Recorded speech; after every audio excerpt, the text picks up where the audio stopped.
this is Todd from Sniping, Rhino Ranch, and in today's video we're going to talk about some low-cost retention holsters, primarily for duty use, but also if you're going to exercise your right to open carry. The primary holster we'll be talking about today is the Safariland Aos holster, but we'll also be talking a little bit about the Blackhawk Serpa holster. First though, if you're not a subscriber, hit the subscribe button and the notification bell so you don't miss any of our upcoming homestead related videos. That being said, let's talk about holsters. For those of us who, by career or life choices, carry an exposed firearm, we have a duty and a responsibility to ensure that we're the only person who can access that firearm so that it doesn't fall into the hands of the wrong people. We also want to be able to quickly employ that weapon. And so we're going to talk about the pros and cons of the two holsters that we have here, and talk about some modifications that you can use to make it easier to employ your weapon if you so need so, and also how, in the case of the Safariland Aos holster, how to increase the retention level if your employer requires a higher retention level. I want to say, before we get into this video, that it is important that you understand that, like anything else, you get what you pay for. You want to make sure you have a quality holster so that if the need arises, you're not going to lose your life because you can't employ your weapon quickly, just in the attempt to try to save a couple dollars on the front side. That being said, let's start with the Safariland holster. So the Safariland holster that I have here is the Safariland 7378 7TS Aos holster. AOS stands for Active Locking System, and for duty use, a lot of law enforcement or security guards will go with the SLS system, self-locking system that usually has a strap that goes up, that you pull the strap up, use it by yourself, you'll lock it in there, where this the active locking system automatically locks in there. I have my firearm here, right here. It does have a weapons light on it. It is cleared. But this holster is able to have a weapons light in it. And so when I stick the firearm in there, it actually just automatically locks in. I don't have to do anything. And then to draw my weapon, this is a level 1 holster. It's got this little lever right here that moves. And when I do my draw, my thumb just automatically engages it, allowing me to pull that firearm out. Now, what I do like about this holster is, even though it's for a weapons light, if I don't have a weapons light on it, it still locks in there, it still holds it firm, and I can, utilize it without the weapons light. Now, this holster comes with two types of attachments. It has a belt loop attachment that is on it, and it also has a paddle attachment. I know several people who use this in law enforcement or for open carry, and they said this works very well. What I don't really like about it though, one of the cons, is that see this little hook on this Blackhawk holster? This doesn't have anything on it. It's completely smooth, and so to me it seems like you could have an issue with it sliding out. While it goes in a lot easier and it comes out a lot easier, if you're trying to retain control of your weapon, coming out a lot easier can be very difficult. And to switch back and forth, you've got some different screw holes here. And the paddle attachment, it just has the two holes, while the belt loop attachment has 3 different levels or holes that you can use to allow you to get different cants in your weapon. Especially if you're someone in law enforcement, you tend to, or whatever, it's easier to draw when you're seated if it's got a forward cant, because as you sit down it puts it up and allows you to draw it significantly easier. The other thing I like about this is the price. This particular one for the weapons light costs about $70. If I got this holster without the weapons light, it's about the $50 range. So for duty use, it's a very cheap, not cheap made, it's a very quality holster, but it's a very low cost holster. For some reason, if it says duty holster on it, your low end's $125, $150 it seems like, all the way up to $250 range. Now this is only a level 1 holster, and some employers require higher level retention. To increase the retention level on this, what you can buy for very cheap, it's about $8 for each of the things I'm going to show you, $8, $9, something like that. You can get it together for less than $20. But the first thing to increase the retention level is a Aos button cover. And basically it covers this up, and what you would have to do to engage it is you would push that cover forward, which is one step, and then you could engage the Aos lever, allowing you to then draw the firearm. You can also get a hood, and while that doesn't really increase the retention level above, it's still just going to be with the button a level 2 retention. Some departments do require that, or do count that, not require, count that as an additional retention step. But you can buy a hood that kind of covers it up. And that doesn't do anything for the draw, you don't have to do anything with the hood, but what it does do is if someone is trying to take your weapon, you push down on that hood and it covers up the Aos lever, the Aos cover if you have that, and covers that up and prevents them, even if they know how to activate the retention releases, they can't get to them, and that will allow you to just push down on that hood and prevent them from getting your weapon from you. So the price, even if you have the increased retention level attachments on it, you're still looking at about $90 for a holster, which is significantly cheap for a duty holster. And again, it is so quick drawing this weapon with that Aos. It literally is just a natural draw.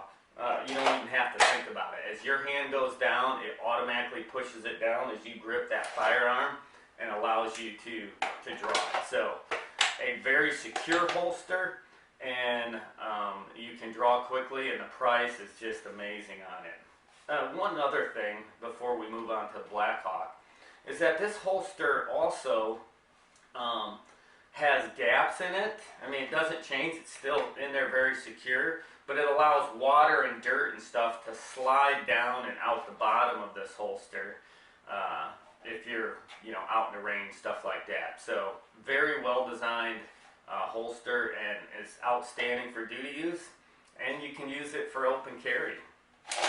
So the Blackhawk holster that I have here is a level 1 retention as well. If you notice, it does not have the ability to have a weapons light on it. So when you draw it, it's just like the Aos system, it automatically engages.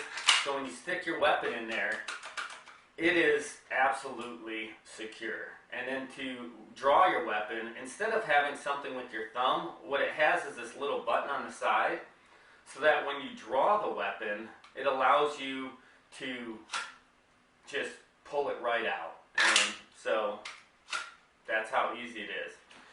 Just like the Safariland holster, it comes with a paddle attachment as well as a belt attachment. If you can see this, it has got like a billion different holes in it, so you can change the cant even on this, as well as on your paddle holster, where the Safariland holster only had the 2 holes. This has multiple holes to get that cant exactly the way you want it, so that if you're sitting in a vehicle, you can have that forward cant and allows you to draw it. Another advantage that this paddle has over the Safariland one is it has these little hooks, this hook on the bottom that prevents that thing from easily coming out. It just hooks the bottom of your belt. Additionally, comes with a couple different hooks that you can put up here that go on the top of your belt. So it doesn't move up or down at all. It just is absolutely secure when it's on your belt. Very, very good design on their paddle here. And this holster is around the $20 range. So it is significantly cheap. This is actually what I use when I'm just running around the homestead here, or if I just want to run to town real quick. I'm not really going anywhere, I just need to get gas or something, and I'll use this. Now that being said, when I'm open carrying, I tend to do it inside the waistband, but sometimes I'm just in a hurry and I don't want to dress for success. When you do it inside the waistband, it tend to have to wear bigger clothing. But if I'm open carrying, this is just a really nice, easy holster to throw on and off. So definitely a nice holster for the money. Now let's talk about some of the pros and cons of each. And we're going to start with the Safariland holster. If you notice with this belt attachment that it comes with, it sits pretty high, which I personally enjoy or like having that high holster right there. I'm not a big drop leg holster guy. But let me throw this on, and let me throw on an outer vest and show you the issues that you can have if you're using it in, just like it is stock. So whether in law enforcement, security, tactical use, outer body armor, whether it's hard body armor like this, or whether it's a soft vest like what I'm wearing right now, has gotten pretty common. Now, while I normally like a high ride on my holster, one of the problems with it in stock configuration is when you draw, your holster, your weapon starts to hang up because of this outer vest. Especially when you're in a vehicle. If you're wearing an outer vest and you're driving and you have to draw, it makes it significantly difficult to draw this weapon. In fact, what I would have to do is I would have to lean forward and to my left, and I still would hang it. And watch, I just hung up. That's an issue. If you ever need to draw your weapon, it's probably going to be in a hurry, especially if you're in law enforcement. And what you don't want to happen is have your draw hang up because it hits the vest. In fact, I would have to put my elbow way back to allow me to get a good quick draw. That can be an issue when your adrenaline's running, and if you do anything wrong and it hangs up, you could end up dead. Hopefully the vest is worth its weight and worth the screwed up draw and can stop whatever they shoot at you. But that's an issue. So how do you get around that? What I did is I spent less than $20 to buy a mid-drop belt loop attachment for the Safariland holster. One of the things that is different with this one is it only has 2 holes, so it gives it a slight forward cant, which is something you want when you're in a vehicle. That slight forward cant, it keeps your pistol from riding up, it keeps it right there. But let's put this on and show you the difference than this. To switch these out, all you have to do is take these 3 screws out. Now, if you do notice, one of the, this is preference, cons, is that this takes a Phillips head screwdriver, while this takes an Allen wrench. If you look at the Blackhawk, what I do like about the Blackhawk is that it's all Phillips head screwdrivers, which are a lot more common hanging around your house than your Allen wrenches. But again, that is just preference. And all you have to do is loosen these up and then put the other one on. So I'm going to go ahead and do that right now.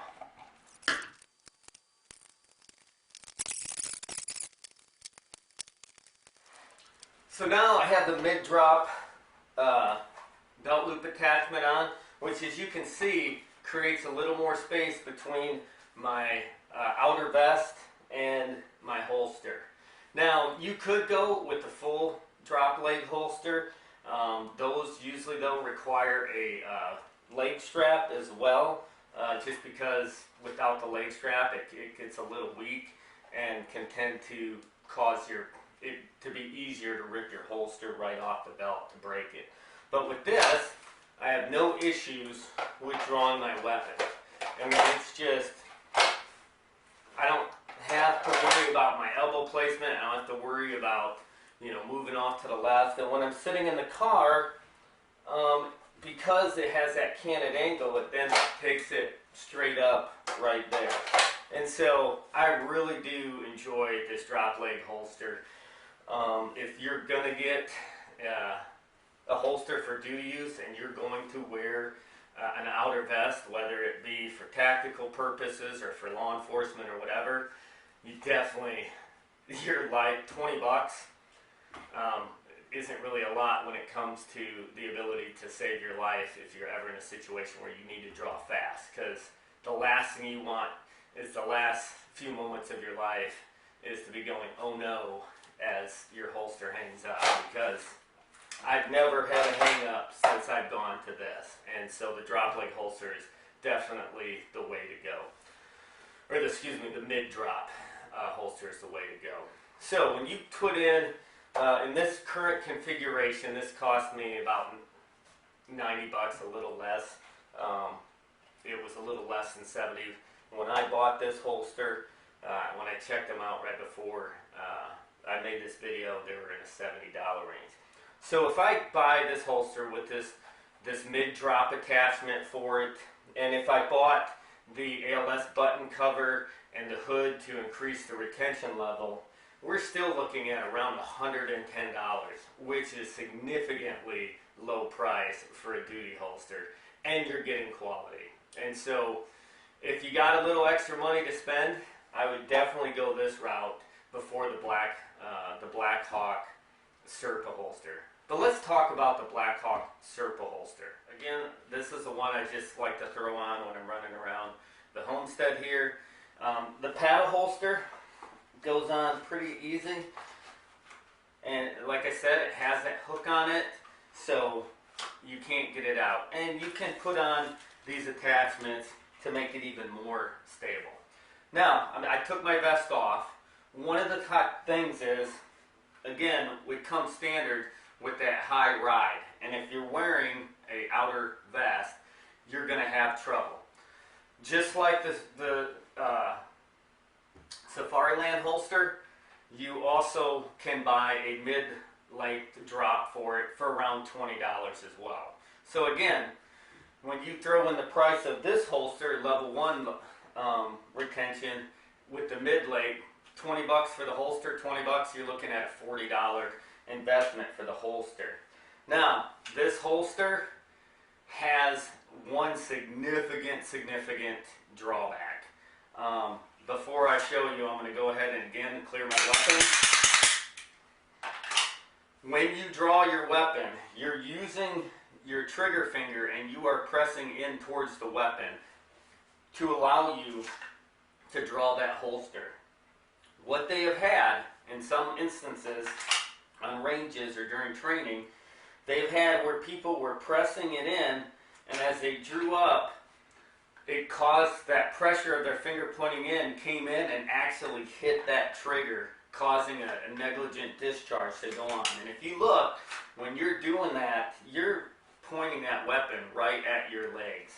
And so having a negligent discharge is going to cause some serious problems in your lower extremities if you pop one off as you're drawing it out. And so while that is a training issue, we don't always have the luxury when we first get a firearm or first get a holster to really get all that training in, get all those hours in before we're having to go out and use it. And so that is something, that is a big con with this holster, is that you can, you know, if you're not careful, if you're not doing firearm safety and keeping that finger straight, you can, as you're just disengaging the retention, cause that your finger, that trigger finger, to go in and hit that trigger as you're pulling it out. That's something you need to be aware of.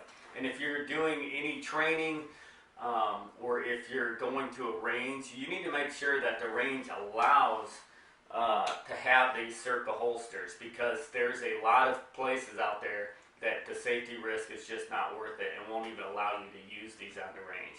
And that's the biggest con. Kind of a secondary con is for duty use, you are just stuck with that level 1. You can't raise the retention level on this like you can with the Safariland holster. And I do see a lot of law enforcement out here in Ozark, a lot of the reserve officers and stuff like that, just because of small towns and lack of budgets, they have to buy all their own uniforms, all their own equipment. And so I've noticed this on a lot of the police officers I know out of here. And, you know, hey, it works. And unfortunately, with budgets being what they are, and if you don't have a budget, you got to do what you got to do. And if that's all you can afford is a $20 holster, or with a $20 mid-drop belt attachment, if that's what you have, that's what you have. But it's a quality holster in that both my boys have these. I have this. My wife has this. We've used them for years. They're teenage boy proof. I mean, they've held up well. They've held up with them running around. I don't know about your kids, but with my kids, they seem like they can break anything. And you get what you pay for, but the quality has been top notch. And again, it's that lowest probably level retention holster that you should go with. When you're talking about your life, you don't want some Uncle Mike's with some nylon thumb brake or something that you may not be able to get your weapon out properly, or someone can easily rip it off because it's just low quality. So for retention holster, this is absolutely the low end.